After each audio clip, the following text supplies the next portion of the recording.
MLA Balakrishna comments. పులివెందులలో 40 సంవత్సరాల తర్వాత ప్రజాస్వామ్య పద్ధతిలో ఎన్నికలు జరిగాయి.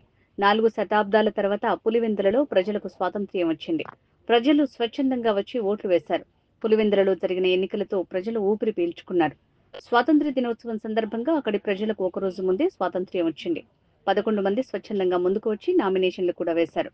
ప్రజలు ధైర్యంగా ముందుకు వచ్చి ఓట్లు వేశారు.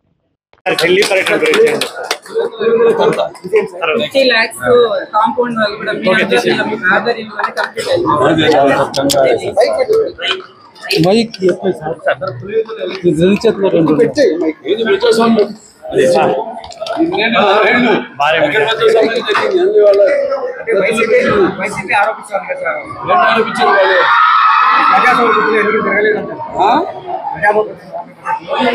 ప్రజాస్వామ్యం జరిగింది ఎన్నిక జన వాళ్ళ కాళ్ళకి అలాగే జరుపుకుంటాం స్వతంత్ర దినోత్సవం.